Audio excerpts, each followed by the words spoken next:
En este algoritmo se va a calcular el promedio de los elementos de un vector. El vector primero hay que llenarlo. Entonces las instrucciones son muy sencillas. Empecemos. Inicia el proceso, lo llamamos vector 2.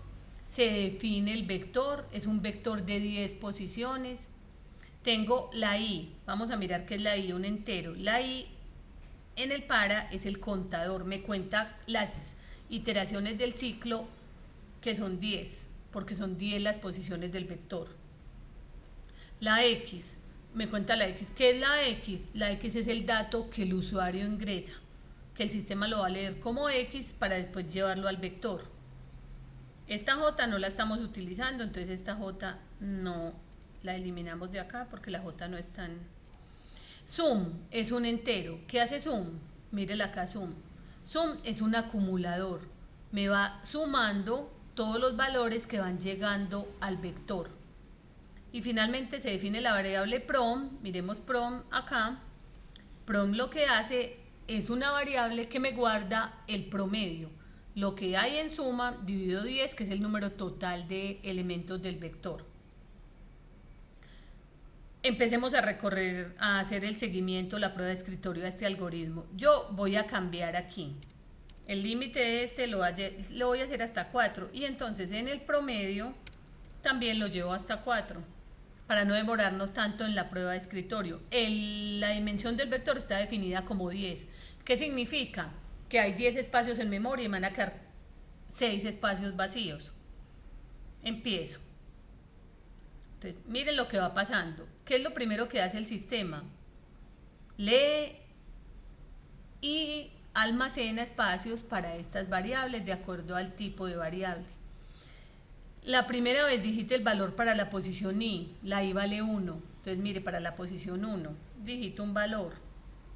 Después, ¿qué hace? Lo asigna al vector y lo acumula.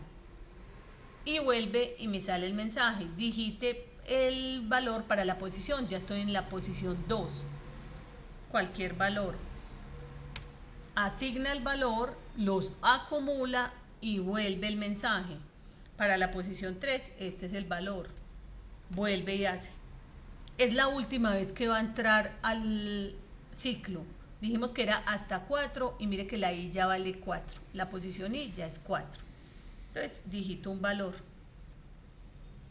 Cuando yo finalizo acá, él sale del ciclo, no vuelve a entrar, me escribe este es el promedio de los impares, calcula el promedio y finalmente imprime ese promedio. Ejecución finalizada, terminé. Aquí muy sencillamente lo que hicimos fue calcular el promedio de los elementos de un vector. Si yo lo quiero hacer hasta el límite superior, no, lo voy a hacer diferente. Bueno, si lo voy a hacer hasta 10, entonces el promedio es hasta 10, pero miremos qué pasa si yo el vector no lo definí de 10 posiciones, sino de 5. Entonces voy a empezar. Empieza normal, define las variables, él asume estos nombres de variables, me dice digite el valor para la posición 1, no hay problema, lo asigna al vector, entra la segunda vez, un valor para la posición 2 y lo asigna. Vamos a ver qué sucede. Un valor para la posición 3, lo asigna. La posición 4, le doy este valor, él se lo asigna al vector. Aquí me pregunta por la posición 5. Mire, aquí se llena el vector, porque dije que era hasta 5. Entonces vamos a ver qué sucede. El vector está definido por 5 y aquí voy a pedir 10 valores. Aquí no hay problema porque todavía tenemos espacio en memoria.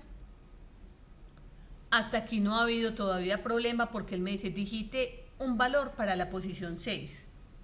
Yo digito un valor para la posición 6.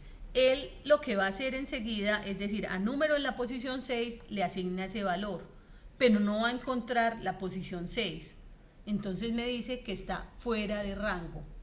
¿Qué quiere decir? No hay una posición 6 porque yo el vector lo tenía definido de 5 posiciones.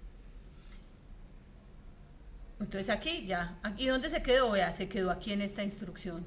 Cuando él fue a decir al vector en la posición 6 le asigno X, no encuentra la posición 6. Y hagámoslo hasta 10. Aquí ya puedo hacer una ejecución como más rápida. Ya no me está mostrando los valores de 3, la posición 3, la posición 4, la 7, la 8, la 9 y la posición 10. El promedio de los elementos impares y tengo mal este mensaje, no es el promedio de los elementos impares del vector, sino el promedio de los elementos del vector. No son los impares. Si yo quisiera calcular los impares, ¿qué hago? Hay que meter dentro del ciclo un sí. Enseguida lo vamos a ver, vamos a meter dentro del ciclo un sí, y con ese sí simplemente valido si el número es par, es impar y calculo un promedio diferente.